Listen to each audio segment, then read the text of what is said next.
कास्की जिल्लाको मादी गाउँपालिका 11 भगवती टारमा मादी नदीको किनारमा अवस्थित भगवती मन्दिर यस क्षेत्रको धार्मिक तथा ऐतिहासिक महत्त्व बोकेको मन्दिरका रूपमा परिचित छ।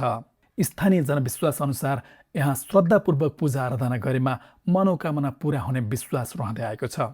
मन्दिरका पुजारी इन्द्रप्रसाद सापकोटाका अनुसार भगवती मन्दिरको स्थापना प्राचीन कालदेखि भएको मानिन्छ। पौराणिक कथा अनुसार एक स्थानीय वृद्धले सपनामा देवी भगवतीबाट सङ्केत पाएपछि मादी नदीको किनारमा रहेको यस स्थान पत्ता लगाई पूजा आराधना सुरु गरेका थिए। मेरो नाम इन्द्रप्रसाद सापकोटा। यो पहिला पौराणिक कालमा एकजना यहाँ एउटा कार्की बस्ती छ। त्यो कार्की बस्तीहरू पहिला यहाँ आएर बस्दाखेरि चाहिँ माथि खेतमा गोठमा गाई पालेर बस्थ्यो अरे, गाई भैँसी पालेर। र उनीहरू त्यो गोठमा सुत्दाखेरि चाहिँ अब यहाँ तल थान पनि थाहा थिएन र उनीहरू दिशापिसाबहरू अब जहाँ पनि जताउता गरी फोहोर गरेको हुनाले देवी भगवती माताले दिउँसो राति सपनामा चाहिँ चेष्टा दिनुभयो त। र म यहाँ तल पानी बगेको ठाउँमा छु, तपाईँहरू चाहिँ यहाँ म यो फाँड्दैछ, मलाई यो सफा गरिदिनुहोस् भनेर सपनामा चेष्टा दिनुभयो त। र कार्की एउटा बुवाले चाहिँ फाँड्दै आउँदाखेरि त्यो पानी बगेको ठाउँ फेला पारेर त्यहाँबाट पूजा गर्ने गरेको हो भन्ने किंवदन्ती छ। त्यस यता यो स्थान भगवती देवीको शक्तिपीठका रूपमा स्थापित भएको विश्वास गरिन्छ। मन्दिर परिसरमा रहेको शिलाबाट निरन्तर पानी बग्ने र बेला बेलामा नाग देखिने पुजारी सापकोटाले बताउनुभयो।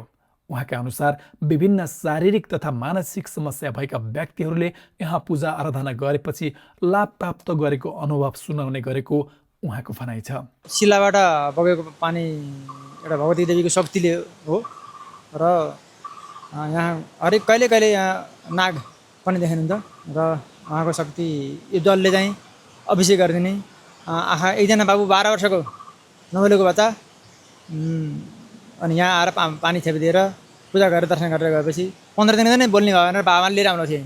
मन्दिरमा विशेष गरी दुर्गा पूजा, दशैं तथा माघे सङ्क्रान्ति जस्ता धार्मिक पर्वका अवसरमा ठुलो सङ्ख्यामा भक्तजनहरू आउने गर्दछन्। यस मन्दिरमा कास्की, लमजुङ, गोर्खा, तनहुँ लगायत देशका विभिन्न स्थानबाट भक्तजनहरू आउने गरेको पुजारी सापकोटाले बताउनुभयो। यो ठाउँ त सायद यो कास्की र यता लमजुङतिरको सिमाना जस्तो नि पर्छ। खासमा चाहिँ यहाँ यो भक्तजनहरू यहाँ पूजा गर्नको लागि कहाँबाट आउनुहुन्छ? सबभन्दा बढी कास्की र लमजुङ अनि काठमाडौँ विदेशतिर पनि। अनि यहाँ दैनिक जसो कति जतिको सङ्ख्यामा आउनुहुन्छ भक्तजनहरू पूजा गर्न?